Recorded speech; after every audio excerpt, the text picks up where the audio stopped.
Matthew 6:23.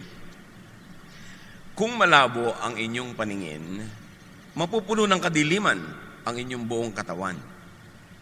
At kung ang ilaw ninyo ay madilim, ikaw nga ay tunay na nasa kadiliman. Ang kadiliman ay isang malaking kulungan na walang pader. Darkness is prison without walls. And in life, there are many prisons without walls. Mga imaginary prisons. Mga taong nakakulong, wala namang kulungan. And these are what we call mental prisons. Mga kulungan na nasa isip lamang. What are these? Mental constructs. Mga sari-saring korte ng pag-iisip. Thoughts, beliefs, and outlook that limit people. Marami mga tao hindi magawa ang dapat gawin kasi nakakulong ang isip nila. Napapaliit, napapakitid ang isip at pananaw ng ganitong uri ng mga utak. Napapakonti ang kakayanan, napapaliit ang mundo ng mga nakakulong sa mental prisons. Mental prisons, mga pananaw na nagkukulong ng isip na hindi bagay sa mga anak ng Diyos. Salamat po, Ama, dahil kayo ay Diyos ng kalayaan, Diyos na nagbibigay ng walang hanggang posibilidad sa inyong mga anak. Papaglinawin niyo po ang aming isip, makilala namin ang mga kulungan na nasa isip lamang, at kami mapalaya ng kaliwanagan ninyo. Kayo po ang mangaral, pakalinisin niyo po kami at patawarin sa aming mga pagkukulang, at ngayon ay basbasan ng inyong karunungan. Kayo lang po ang mangusap. Gamitin niyo ang inyong lingkod, ngunit kayo ang mangaral. Turuan niyo po kaming lahat sa inyong ikaluluwalhati, sa ikatataas ang iyong pangalan, at sa ikatutupad ng layunin niyo sa aming buhay. We thank you, we praise you, Father, in the name of your Son, our Lord Jesus.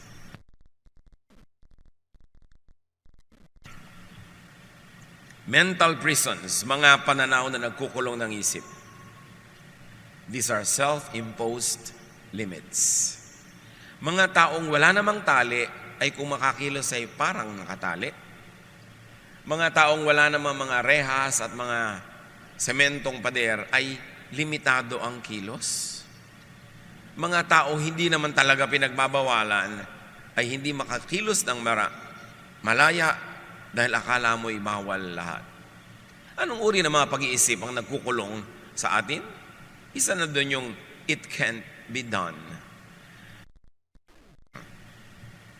Sa mga nagsasabi laging, imposible. Hindi pwedeng gawin. Hindi pwede yan. At ang mga taong ito, usually, basta hindi abot ng utak, hindi abot ng pangunawa, o hindi abot ng kanilang doktrina at pananalig, imposible agad. Matthew 17:20, nang tinanong si Jesus sa kanyang mga alagad, bakit hindi po namin magawa ang dapat sana'y nagawa na namin?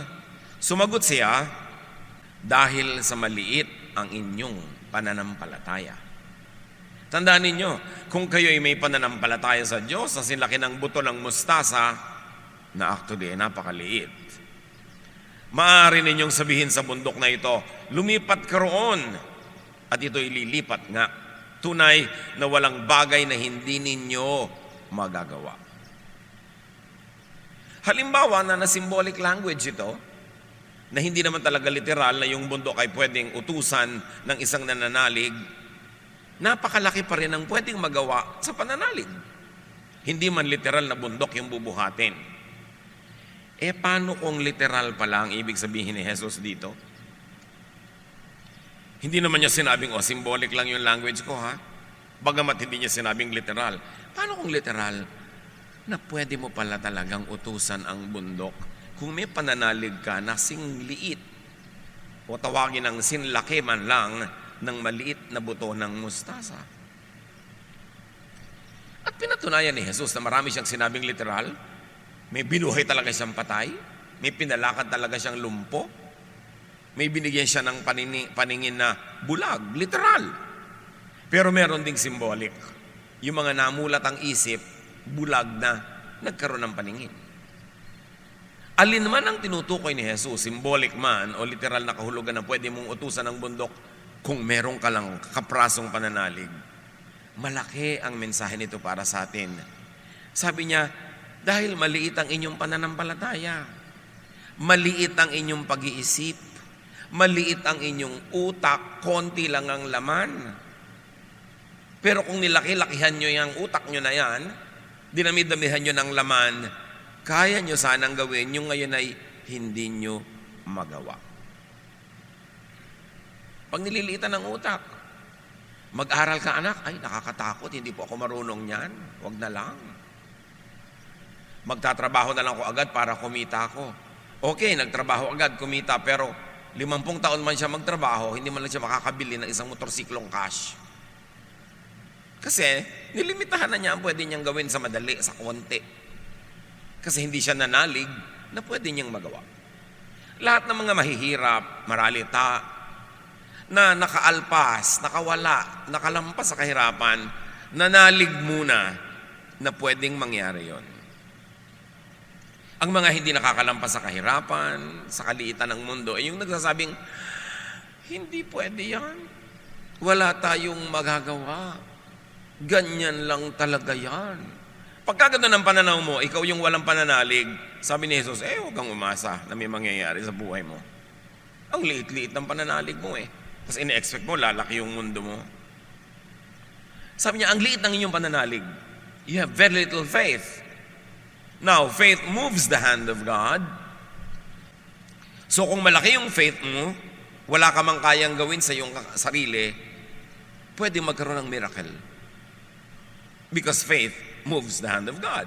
So you see, kung sa loob ng isip mo ay meron kang pananalig, may kapangyarihan ka, kasi pwede mo ngayong palakarin ang kamay ng Diyos para gawin ang hinihingi mo dahil naniniwala ka. Sabi niya, ask and you will receive. Ngayon, ipagpalagay na yung faith is not asking for a miracle. What else can faith do? Faith moves the believer into action. Pag nananalig ako na matatapos ang aking pag-aaral, kahit ang hirap-hirap namin, mag-e-enroll ako ngayong SEM, kahit wala ako nakikita magiging baon ko, wala ako nakikita magiging pambili ko ng mga project materials, meron akong faith, it will move me into action. And action, practical, moves into growth. So, nung bayaran na ng first exams, biglang may nahiraman ako, o may nagbigay sa akin, o kumita ako, at naniwala akong tama yung ginawa ko, nag-enroll ako. And that gives me growth. Lumalaki ang aking mundo, lumalaki ang pananalig ko. Dahil nanalig ako sa konti, napatunayan kung pwede mangyari, ngayon kaya ko nang manalig sa mas malaki-laki. At dahil kaya ko nang manalig sa mas malaki, this faith moves to enablement. Nagkakaroon ako ng kapangyarihan. And of course, enablement, when continuously repeated, leads to accomplishment. And in that case, natapos mo ang kurso mo, natural cause, hindi miracle.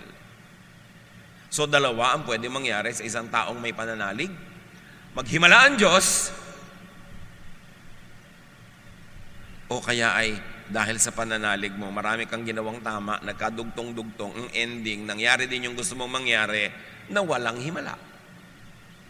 Hindi mo naman kailangan lagi ng himala.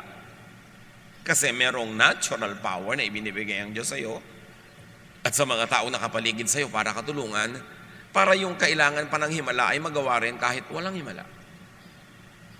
At yung paggawa ng walang himala ay isa ring himala.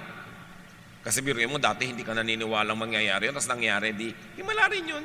Kaya lang merong practical, scientific explanation kung paano nangyari. Mark 10:27. Tiningnan sila ni Jesus at sinabi sa kanila, hindi ito kayang gawin ng tao. Ngunit hindi ito imposible sa Diyos. Sapagkat ang lahat ng bagay ay kayang gawin ng Diyos. So pwedeng maghimala para sa iyo ang Diyos at pwede ding maghimala sa pamamagitan mo ang Diyos. Na may nangyari na wala kang participation, himala yun, Pero mas madalas may nangyayari, ginagawa ng Diyos sa pamamagitan ng iyong pagsunod, ng iyong pananalig, ng iyong disiplina sa sarili, ng iyong pagsisikap. Himala rin yun. Kasi Diyos din ang pinagmulan, pero dumaan sa'yo. Yung na-bypass ka, miracle ang tawag doon. Both cases, works of God. 2 Chronicles 15:7, magpakatatag kayo at huwag masiraan ang loob. Gagantimpalaan kayo dahil sa inyong mga ginagawa. Nakita ninyo? Dahil sa inyong mga ginagawa. Ang hirap-hirap po namin, paano po kaya kami aahon? Dapat may gawin ka. Kasi yung pag-ahon mo sa hirap, gantimpala. Dahil sa iyong ginagawa. Ngayon, yung walang ginagawa, huwag kang mag-umasa na may mangyayari sa buhay mo.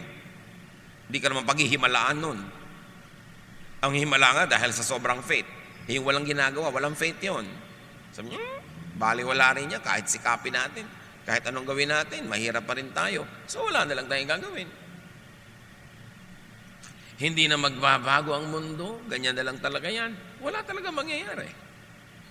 Galatians 6:9, huwag tayong mapagod sa paggawa ng mabuti. Sapagkat pagdating sa takdang panahon, tayo ay aani kung hindi tayo susuko. Sinong umaani? Yung hindi sumusuko. Sino ang hindi sumusuko? Yung may pananalig na ang ginagawa niya ay may mabuting pupuntahan. So, kilalanin, takasan, wakasan yung kulungan na it can't be done. Gaano karami sa mga gusto nyong gawin sa buhay ang hindi nyo na ginagawa dahil sinasabi nyo, imposible, it can't be done. Hindi talaga mangyayari. Ang pasimula ng pangyayari noon ay yung maniwala kang pwede, tapos gagawin mo ang lahat, hindi ka susuko hanggang hindi natutupad yung gusto mo mangyari. So merong interaction, may participation, may correspondence, ang langit at ang lupa, ang Diyos at ang tao sa paggawa ng mga dakilang bagay. Another mental prison, it must not be done. Yung isa hindi pwedeng gawin, meron namang kulungan, hindi dapat gawin. Nanay, mamimili na po ba ako ng ititinda nating puto bongbong? Hindi Pasko, hindi dapat gawin. Meron ako laging pinapabilhan ng puto bongbong sa Taguig. Pag nagpapabili ko ng Enero, wala na kasi hindi na Pasko. Bumibili pa ako. Hindi dapat. Pang Pasko lang ang puto bongbong. Pero yung kulungan ng utak yon. Sa Japan, hindi kayo makakakain ng sukiyaki pag hindi winter. Kasi nakakulong ang utak nila, sukiyaki is winter food. Dito sa Pilipinas, kahit tagaraw, makakakain ka. Kasi hindi tayo nadamay sa kulungan ng utak ng mga Hapon tungkol sa sukiyaki. Ano mga kulungan ng utak nyo na hindi dapat gawin? Kumain po tayo ng sotanghon. Walang lamay.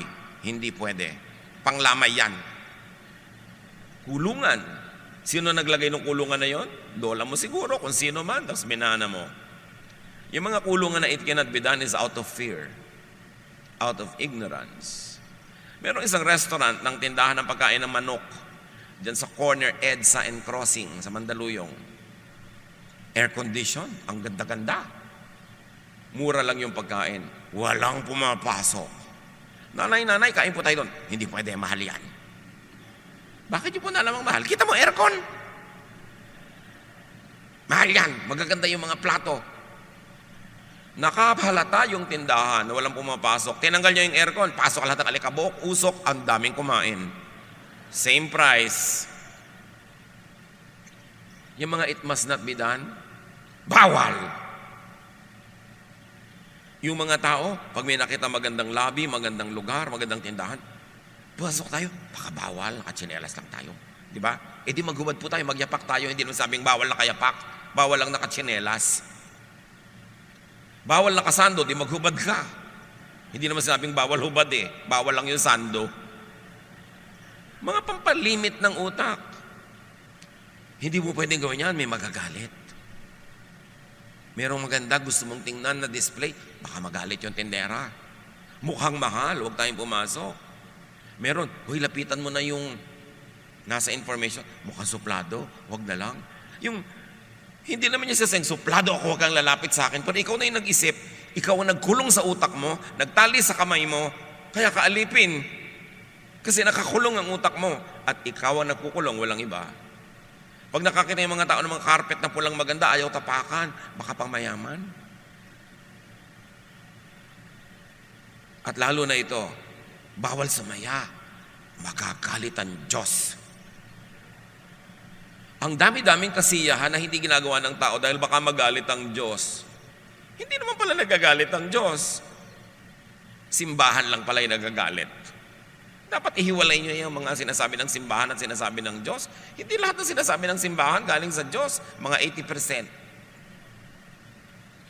Iniimbento yun ng simbahan para madali yung crowd control, para madali ang koleksyon, para ang mga tao'y masunurin, pero hindi galing sa Diyos. Kaya dapat binabasa nyo yung Biblia mag-isa, hindi lang yung kung ano ipakain sa inyo galing sa pulpito. Kasi maraming bawal. Hindi naman bawal ng langit, bawal lang ng simbahan para dumali ang administrasyon. It's a sin. Pero hindi naman pala. Akala ng tao sins. Hindi nila tuloy ginagawa. Nawawalan sila ng saya. Pag nakipagpanayam ka naman sa Diyos, hindi naman pala. Kaya tao dapat nag-aaral. Ignorance is a prison without walls. Kasi pag hindi ka marunong, hindi ka maalam, to play safe, wala ka nalang gagawin. Ilagay kayo sa isang pagkadilim-dilim na kwarto. Maglalakad ba kayo? Magpapaikot-ikot? No. Kasi baka kayo mahulog, baka kayo maipit, baka kayo mahiwa, hindi nila kayo gagalaw. At ganoon ang ginagawa ng kamangmangan. Ang mga mangmang walang ginagawa sa takot na may magawang mali. Kaya ang mga relihiyon, sobrang namumulaklak sa mga bayang ang mga tao ay mangmang. Kaya dapat aaral ang mga anak ng Diyos, dapat mas marunong, mas mabuti. So that you can engage the Word of God, you can engage doctrines and reason out even with religious leaders. Hindi naman Diyos sa mga religious leaders. Sila lang ang pwede magbasa, sila lang ang pwede mag-interpret. Imbento lang nila yon para kontrolin nila ang doktrina at ang mga tao controlled. Kaya yung relihiyon, sa halip magpalaya, nang gagapo siya, nagtatali, nagkukulong.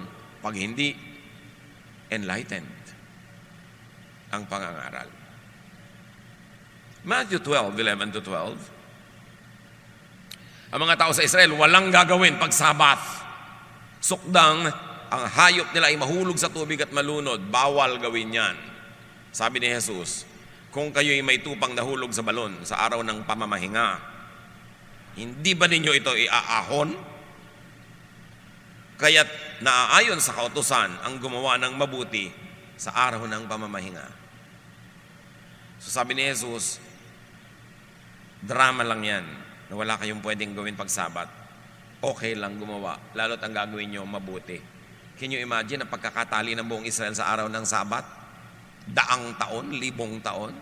Dumating si Jesus, anak ng Diyos, liwanag ng sanlibutan, asin ng sanlibutan, tubig ng buhay. Sabi niya, press release lang yan ng templo. Pwede kayong gumawa pag Sabat. Kita niyo kung paano magpalaya yon, isang sentence.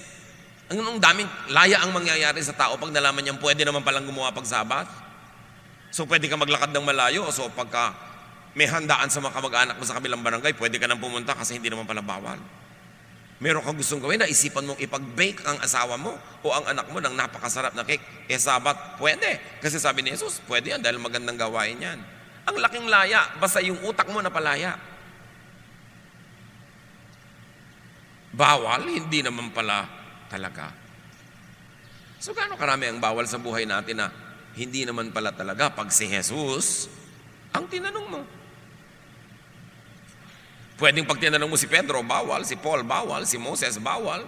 Si Isaiah, bawal. Pero pag si Jesus ang tinanong mo, pwedeng bawal pa rin. Di sundin. Pero maraming hindi naman pala pag tinanong mo kay Jesus. Kaya mahalaga yung Jesus filter. Lahat ng mga nagtutunggali ang mga ideya dyan sa mga doktrina at mga katuruan, salain mo kay Jesus. Yung pasado kay Jesus, dapat pasado sa atin. At konting-konti na lang ang hindi pasado, yung mga unloving. Kaya Jesus is the measure of all things. Jesus holds everything together. At ang sabi ni Jesus, I came so that you might have life and have it to the full. Ibig sabihin, palalayain ko kayo sa mga mental prisons para ang buhay nyo magkakulay. Black and white lang yung buhay nyo. Dapat yan, colored. Tapos, stereo sound lang yung sound ng buhay nyo. Dapat yan. High tech. Dahil yan ang gusto ng Diyos, a full life for people. 1 John 4:18, walang kasamang takot ang pag-ibig at pinapawi ng ganap na pag-ibig ang anumang takot. Hindi pagganap ang pag-ibig ng sino mang natatakot, sapagkat ang takot ay kaugnay ng parusa. Ang linaw.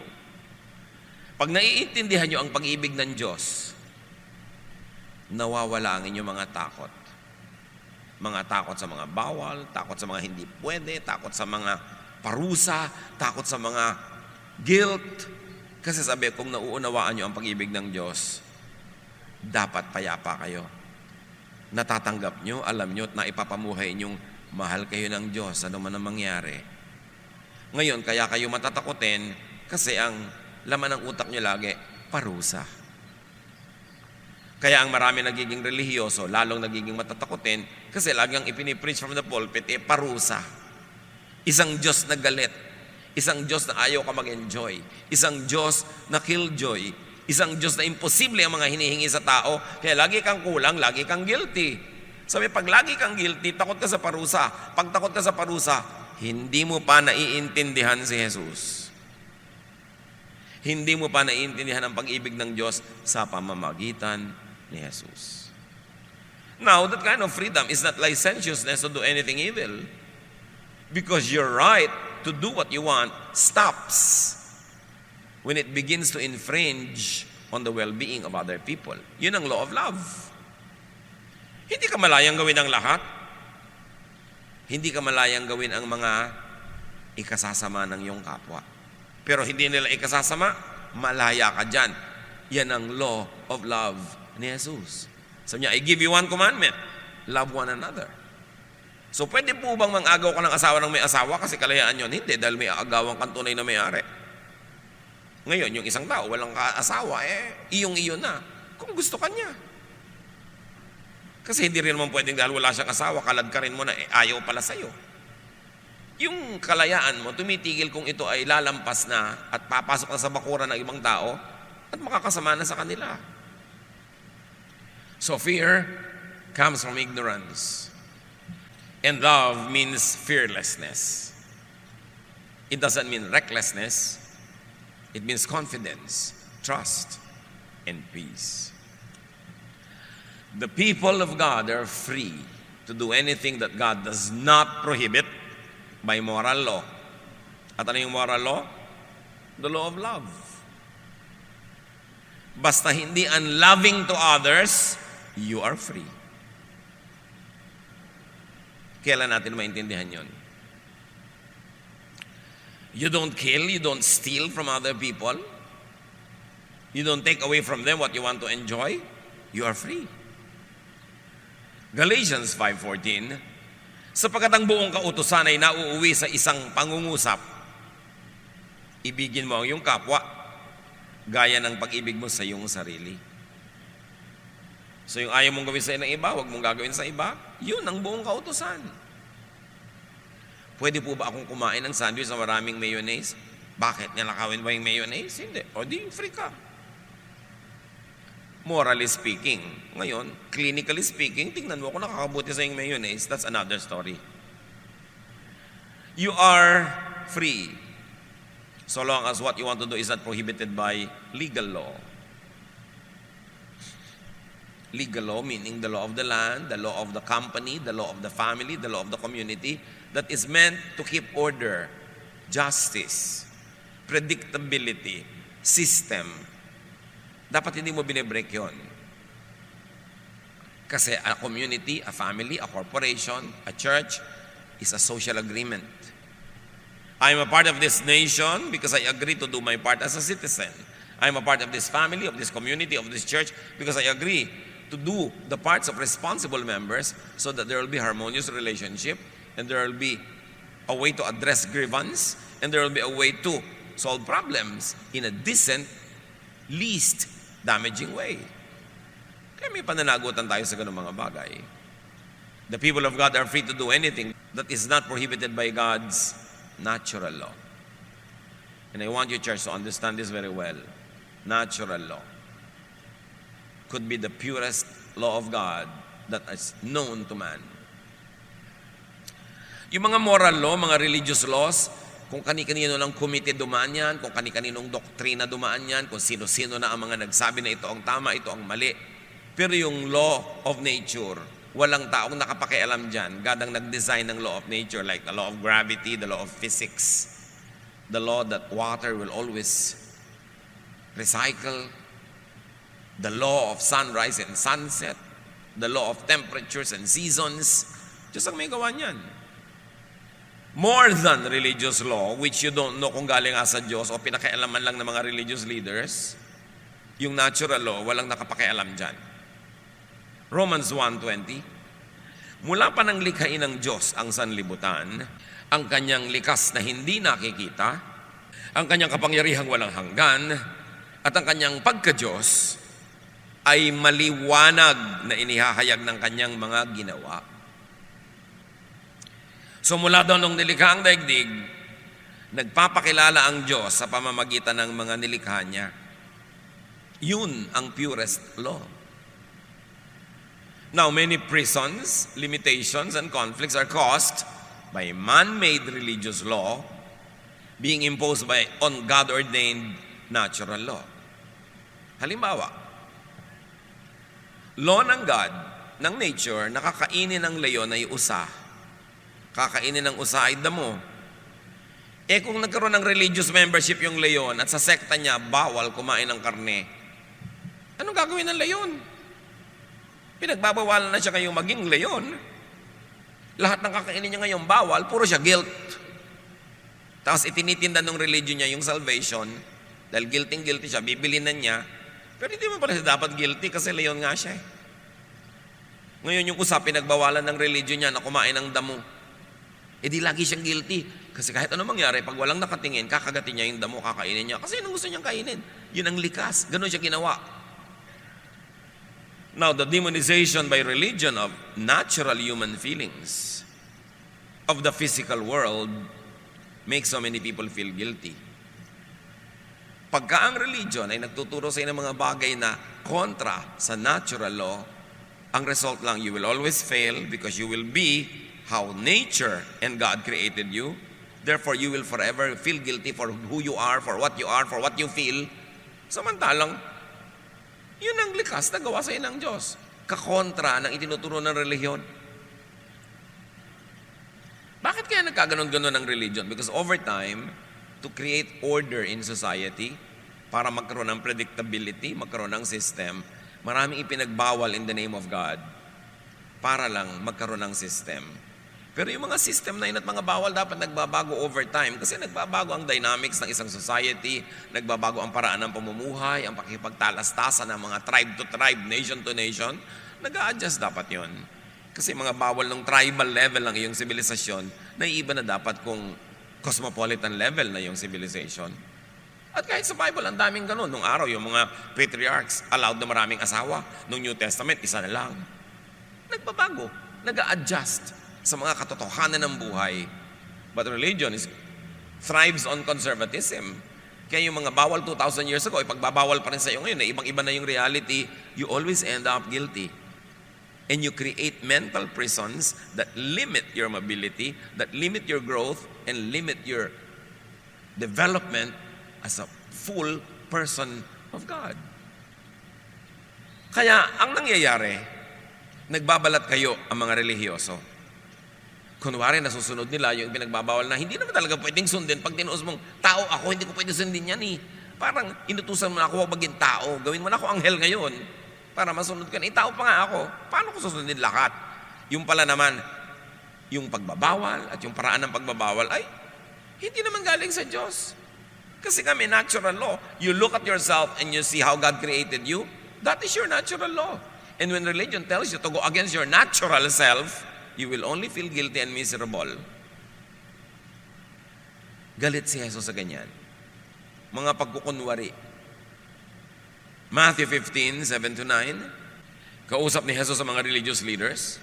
Sabi niya, you hypocrites. Isaiah was right when he prophesied about you. These people honor me with their lips, but their hearts are far from me. They worship me in vain. Their teachings are merely human rules. Nakita niyo, sabi ni Jesus, tama si Isaiah. Sa Tagalog, sabi niya, mga mapagkunwari.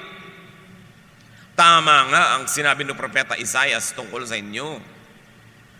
Ang paggalang sa akin ng bayang ito ay pakunwari lamang sa Israel yun. Sapagkat sa bibig at hindi sa puso ito bumubukal, walang kabuluhan ng kanilang pagsamba, sapagkat itinuturo nilang galing sa Diyos ang kanilang mga utos. Jesus saying this. Sabi niya, kayo mga relihiyoso, mga ipokrito kayo, mapagkunwari, mapangimbot, mga peke. Turo kayo ng turo na hindi naman galing sa Diyos. Iniimbento niyo ang mga doktrina, nagpapahirap kayo sa mga tao, nagdurusa sila. Kaya sabi ni Jesus, woe to you, Pharisees! You travel overland and sea to win a single convert. And when you are able to do so, you turn that convert into a son of hell twice as bad as you are. Ganun yun. You shut the kingdom of heaven from people. You don't enter the door to heaven, and you don't allow people to enter. You don't allow people to have peace with God, peace with themselves, peace with the reality, because you yourselves don't have peace about your own reality, because you deny your reality with your man-made religious laws. Jesus saying that. Matthew 15, 7-9. Anong sabi niya sa maraming kautusan ng relihiyon ng Israel? Imbento lang yan ng tao, hindi yan galing sa Diyos. Mga ipokrito kayo. Ang tataas ng turo nyo, mga imposible. Tapos sa publiko, nagpe-pretend kayo na susunod nyo, pero in real life, hindi. So kawawa ang turuan nyo dahil sila mauobliga mag-pretend. Dahil nakikita nagpe-pretend kayo, akala abnormal sila, pagtotoo sila sa sarili. So magpapanggap sila. Sabi, pinapahirapan nyo tao. Pinapabigat yung buhay nila. Sabi niya, come to me all of you who are tired. Tired of the Pharisees. Tired of all the pretense. I'll give you rest. My yoke is easy. My burden is light. My spirituality is doable. It is user-friendly. Sabi ni Jesus, huwag kayo sa kanila makinig. Come to me and I'll give you rest. Rest from prisons of the mind. Mga tanikalang inimbento ng ating mga tradisyon, mga dati ng paniniwalang hindi natin sinusuri, nilululo na lang ng buong buo kahit hindi masarap at kahit kung minsan nakakalason. Followers of Jesus are free to be human and to be humane. Hindi katulad ng itinuturo ng mga Pharisees. Pag kami lumabag sa utos ng Diyos, batuhin nyo hanggang mamatay. Pag hindi mo ginawa yon, hindi ka masunurin sa Diyos. You are not free to be kind and to be humane because you are obligated to be cruel in the name of God. That's why Jesus came to correct all that. Another mental prison, nakakahiya. Singilin mo na yung may utang sa iyo, mami, kasi kailangan ko ng pang-enroll. Nakakahiya namang singilin. Dapat ang nagsasabi ng nakakaya yung hindi nagbabayad. Nakakaya, hindi tayo nagbabayad. Pero wala pa ako narinig yatang ganon.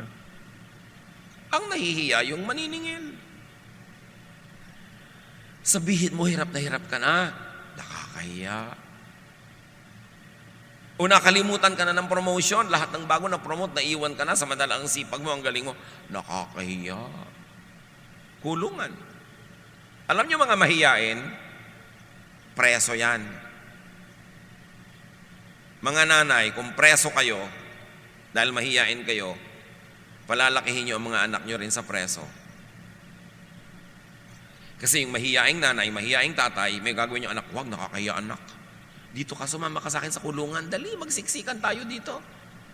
Huwag nating palayain ang buhay natin. Huwag natin sabihin ang tunay nating nadarama. Huwag nating ipahalata ang ating mga pagdurusa kasi nakakaya. Huwag tayong humingi ng overtime pay kahit na sobrang overtime work. Nakakaya. Kaya si Rizal sa kanyang sulat sa mga kababaihan ng malolos, sinabi niya, pinupuri ko kayo dahil gusto niyo mag-aral ng wikang Kastila. Dahil sa wikang Kastila nakasulat ang mga libro.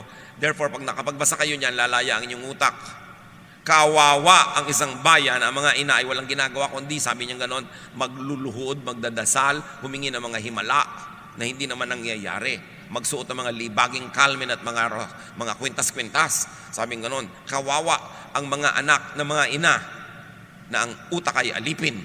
Sapagkat ang inang alipin ay magpapalaki lang ng mga alipin ding anak. Kaya mga ina, tungkulin yung palawakin ng isip at tatay. Kasi pag maliit ang utak ng magulang, di lilitin ang utak ng anak. Liban na lang kumawala sila at gumawa ng paraan na matuto sa iba. Kaya ang mga alipin, nagpapalaki ng aliping anak. Ang mga dusta, nagpapalaki ng dustang anak. Because you produce your own kind. Kaya pag kami mga gusto na mag-asawa, hindi mo lang itatanong, may trabaho ka na ba? May hanap buhay ka na ba? Kundi, ang utak mo ba lumalaki? Rumurunong, dumadami ang laman. Bakit mo po kailangan pa yung utak? Magkakaanak ka eh.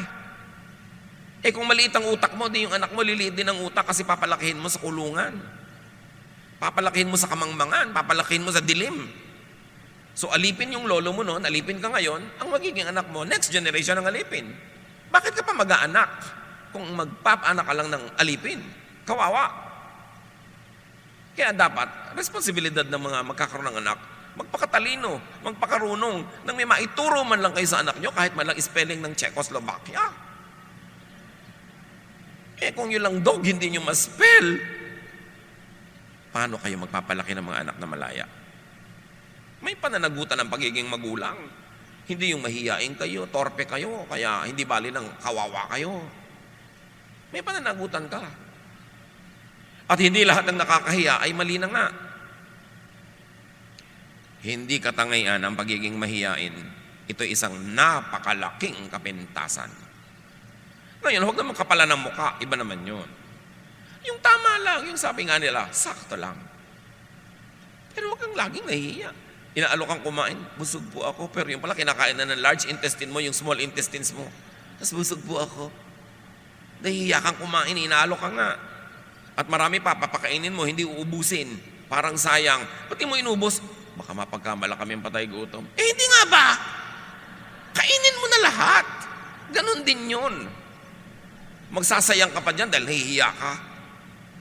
Ang dami-daming arte ng mga mangmang na dapat hindi ganon kung matuturuan lang. Kung matatapunan ang liwanag ang madidilim nilang isip, sila ang makikinabang. Dapat nag-aaral, nag-observe. Hindi dapat mahiyain. Hindi torpe. Hindi yung lagi ka nalang lugi. Yung pag kami 10 tao na nag-agawan sa 9 na pakwan, isa lang ang hindi magkakaroon, ikaw yun.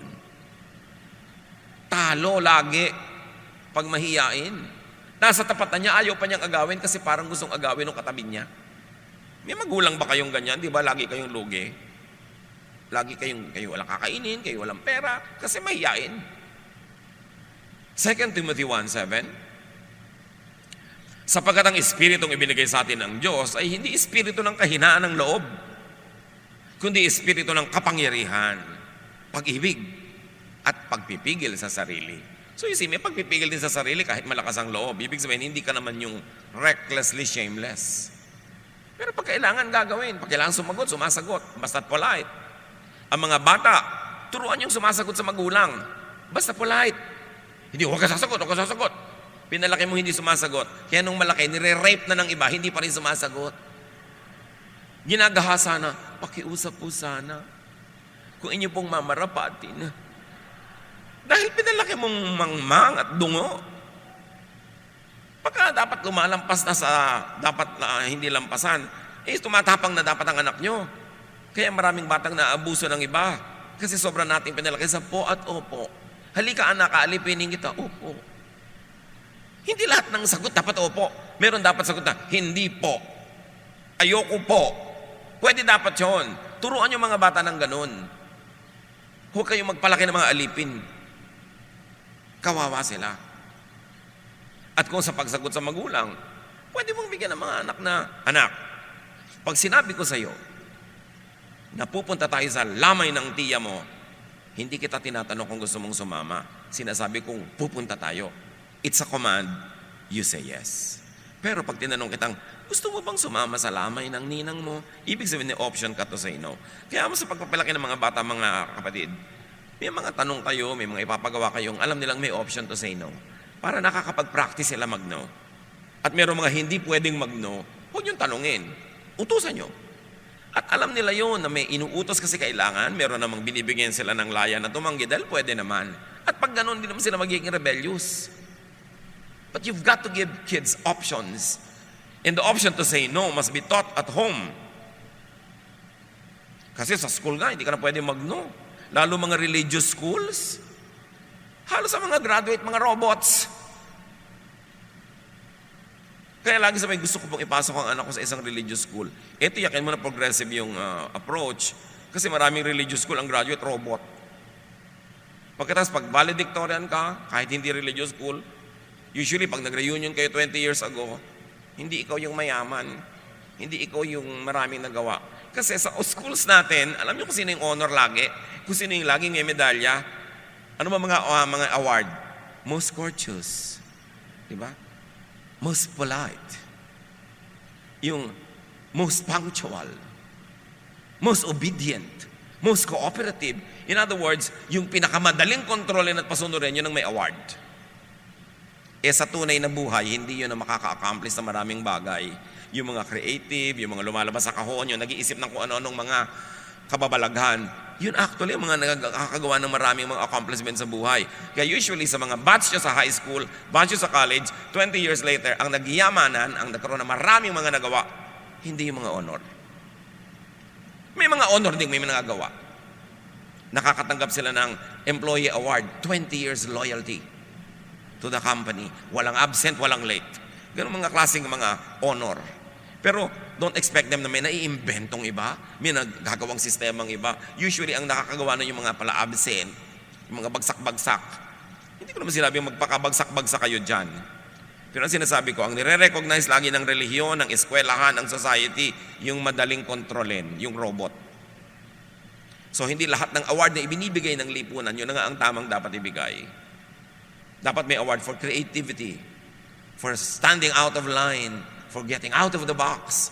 Kasi yun ang makaka-accomplish ng maraming bagay. Meanwhile, dapat mga 3% lang lipunan yun.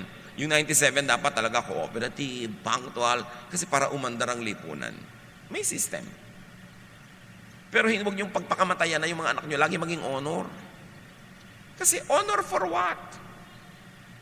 Siyempre, accomplishment naman yung napaka-punctual niya ng 3 taon. Pero sa tunay na buhay, di ba ang dapat punctual yung mga empleyadong karaniwan, hindi yung mga tunay na may mga decision makers.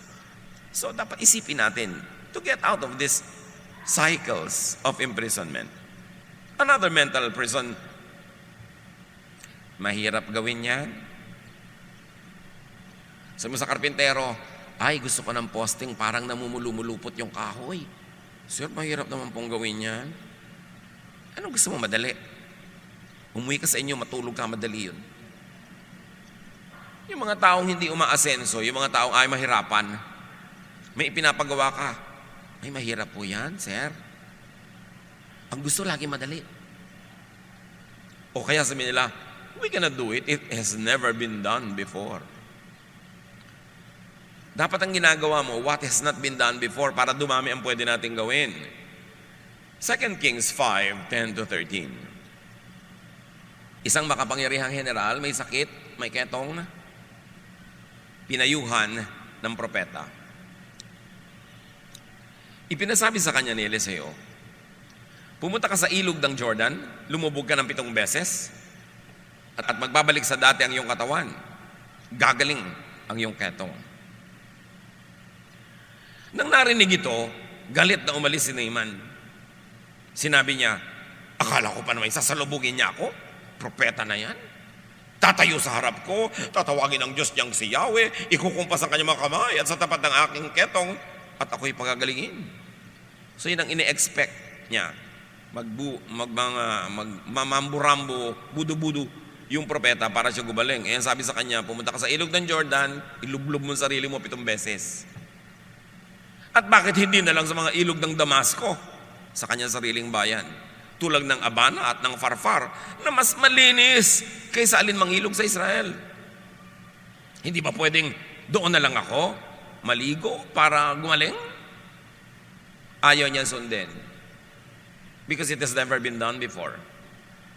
Ang yaman-yaman niya, makapangyarihan siya, lulub-lub-lub siya sa Jordan. Actually, in Jordan, sapa lang na puro putik. For all the drama that the Bible gives of the Jordan, isang sapang puro putik lang ito. Kaya sabi niya, bakit sa bayan ko ba walang magagandang ilog? Ba't di na lang doon? Verse 13. Ngunit lumapit sa kanyang mga lingkod at sinabi, Ginoo, kung mas mahirap pa riyan ang ipagagawa sa inyo ng propeta para kayo gumaling, hindi ba't gagawin nyo yun? Gaano pa yung paghuhugas lang ninyo para luminis? Sa makatuwid, ginawa niya, gumaling ang kanyang ketong. Marami tayong hindi ginagawa dahil lang hindi natin nagawa before, bago sa ating pandinig, o kaya we think it is beneath our station in life. Sabi niya, ba't di mo nalang sundin para ka gumaling? Hindi umiwas sa mahirap gawin, at huwag umiwas sa mahirap na gawin, lalo na kung mas mahirap naman kung hindi mo gagawin. Tulad nga na sinasabi natin, puto bongbong kumpas ko, bakit? Ang lechon, pang fiesta lang? Tingnan nyo ang mga ibang tindahan ng lechon, araw-araw. Isa sa mga kulungan ng utak, mga kapatid, tradition. Tradition. Yung tradition, kaugalian, nakasanayan, may panahon yan na effective. Pero may panahon hindi na. So dapat, talikuran na at gumawa uli ng mga bagong tradisyon. At any given time, a social norm is in a stage of being recessive, dominant, or emergent. Laging merong namamayani, nangingibabaw, at laging may pinalitan yun na papalubog, at merong laging papasikat, emergent. Kaya sa church, alam niyo mga 1970s, 80s, ang laking gulo ng mga evangelical churches sa Pilipinas dahil ayaw nilang tanggapin ang tambol, ayaw nilang tanggapin yung mga electric guitar, ayaw nilang tanggapin yung kung ano-ano dahil daw demonic. May mga churches na nag-split, nagkagulo-gulo dahil lang sa praise and worship. Why? Sabi nila, gusto namin classical music sa church. Ayaw namin ang pop. Lola, yung classical music po sa church ngayon, pop 100 years ago. Alam niyo yung pagiging pop, pagiging classical, it only depends on time. So yung classical ngayon, pop din yun noon. Maraming classical music sa churches ngayon. 100 years ago, nagkagulo-gulo din sila, ayaw din nilang tanggapin. Pero dahil may tumanggap, may naibigay sa atin ngayon na classical. Noong 1990s, malaking gulo sa Pilipinas nung gumamit ang day by day ng mga agong kulintangan. Sabi ng iba, tinatawag daw natin ng mga demonyo pag tumutugtog tayo. Marami akong inimbitahan, hali kayo, tingnan nyo kung may makikita kayong demonyo. Nagdatingan yung iba, wala naman, o sige lumabas na kayo kasi mula nung dumating kayo, nagkaroon. So, ano yon? Dahil lang hindi nakasanayan. Dapat kahit hindi mo nakasanayan, bigyan mo ng chance. Kasi lahat ng luma ngayon, bago yun dati. Nagkaroon lang ng chance na lumuma. Mga kulungan ng isip formula, mga recipe.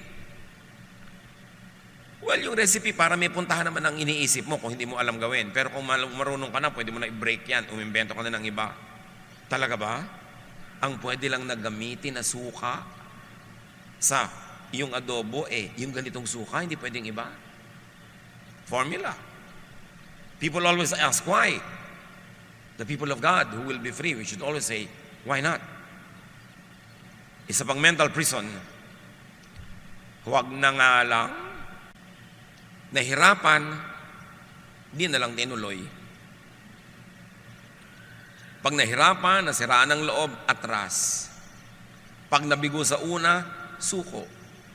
Pag nasaktan sa simula, dala mode. Pag hindi nakuha ang gusto, sour grapes. Itinanong ko sa mga followers ko sa Facebook kung sino nakakaalam kung bakit sour grapes. Ang konti. So kinailangan ko ipaliwanag. According to kwento, merong isang bear na may nagustuhan siyang grape, kaya lang mataas yung baging. Sabi niya, mukhang tamis, mukhang sarap. At inaabot-abot niya, palibas at bear siya, ang bigat-bigat niya, hindi niya malundag, hindi niya maabot. So sabi niya, sour grapes naman yan eh. So umalis na lang siya. Pag hindi mo magamit, wala namang kwenta yun. Kaya yung maraming gustong yumaman na hindi yumaman, walang kwentang yumaman. Bakit nasubukan mo na ba? Hindi pa. Hindi, sour grapes yan. Walang kwentang sumikat, gugulo lang ang buhay. Bakit yung bang lubog, hindi magulo buhay? Sour grapes, hindi mo makuha, mamaliitin mo na lang. Kaya yung mga magulang ng mga hindi honor, lagi minamaliit yung mga honor. Honor naman yung anak niya, pero hindi naman kagandahan. Hindi na mga sinasabi ng mga nanay na may hugot, no? Yung lang, sour grape mo, binabaliwala mo yung accomplishment kasi hindi mo kaya. Pero dapat, no, don't give up. 2 Corinthians 4:16, kaya't hindi kami nasisiraan ng loob. Dapat buolob mo para may mangyari. Makawala ka doon sa kulungan ng sirang loob. Proverbs 24:16, for though the righteous fall 7 times, they rise again. Nadapa ka, bangon, nadapa ka ulit, bangon, nadapa ka, bangon ng bangon. Kesa naman, 5 taon ka nakadapa sa takot mong madapa ulit. Bangon ng bangon. Nung araw, nung uso pa yung sweepstakes ticket, at marami sa inyong umabot dito, bumibili ng tagumpay sweepstakes. Lalo't sa Quiapo. Sa likod niyan may nakatatak. Ang nagwawagi ay di umaayaw. At ang umaayaw ay di nagwawagi. Remember? So ganun daw, ang umaayaw, hindi nagwawagi. Huwag ayaw ng ayaw. Keep pursuing your dreams. Kung mawala sa mga taling wala naman doon, invento mo lang, inilagay lang doon ang guni-guni mo. Kung mawala sa mga kulungang wala naman pader, ikaw lang ang nagkukulong sa iyong sarili. Luke 4:18, ang Espiritu ng Panginoon ay sumasa akin, sapagkat hinirang niya ako upang ipangaral sa mga mahihirap ang magandang balita. Isinugo niya ako upang ipahayag sa mga bihag na sila'y lalaya. Maraming bihag at maraming kalayaan ang pinag-uusapan dito. Mainly spiritual. And then, mental. Tulad ng pinag-uusapan nating mental prisons. Isinugo si Jesus para palayain ang mga tao sa mga kulungang ito na bumabawa sa ating katuturan, sa ating halaga, sa ating saya, sa ating ginhawa. Mga drawing, religious, social, and mental prisons. Yung mga, bakit nakadress ka tapos rubber shoes? Hindi pwede yan. O di ba ngayon? O pwede na, ang daming ganon. Pero for the longest time, dapat pag nakadress ka, pumps or heels. Hindi pwede ganyang suot. Bakit? Ba't hindi pwede? Sinong may sabi? Bakit hindi pwede? Diyos ba may sabi nun? Palayain ang sarili. Dati hindi pwedeng gupit na hindi pantay-pantay. Sabi mo, mapagkamalan tayong may sira. Bakit ang buhok natin? Ngayon, uy, pantay na pantay ang gupit mo ha, baka mapagkamalan ka may sira. Dapat bakit, tabi-tabingi. Yung laylayan ng damit mo, dapat tabi-tabingi, parang bulagan tumahi. Oh, di ba gano'n lang ngayon, tabi-tabingi, kung ano-ano mga, samantalang dati, walang magsusuot na matinong tao. Mapagkakamalan ka, nag-iiba-iba. You always say, why not? Trip ko eh. Walang basagan ng trip. Basta hindi masama, di ba? Hindi nakakasama sa akin at sa kapwa. Bakit ba? Bakit kailangan ikulong ko sa sarili ko? Bawal kumain ng dunugan pag walang puto. Bakit? Ang gusto kong kasabay buko pie. Hindi pwede? Yun ang gusto ko eh. Bakit nanakawang ka ba? Masama ba sa'yo? Pinatay ba kita? Hindi. Ano ngayon? Bakit hindi ko pwedeng gawin? 2 Timothy 1:7, sapagkat ang Espiritong ibinigay sa atin ng Diyos ay hindi Espiritu ng kahinaan ng loob, kundi Espiritu ng kapangyarihan. Mga kapatid, ang dami pang mental prisons. Sapat na ang 5 ngayon. Alin dyan ang bumibihag sa inyo? Palayain nyo ang inyong sarili at tulungan nyo ang kapwa na lumaya. Jesus wants you free to have a restful, peaceful, meaningful, enjoyable life. Dear Lord, thank you that you want us free from prisons. Teach us, Lord, to use the power coming from your Son, Jesus, so that we can set ourselves and others free. Pagbulay-bulayin niyo sumandali ang mga bagay na ito, palayain ang sarili at ang kapwa. The subscribe button and ring the bell for notification. Like, comment, and share our official YouTube channel.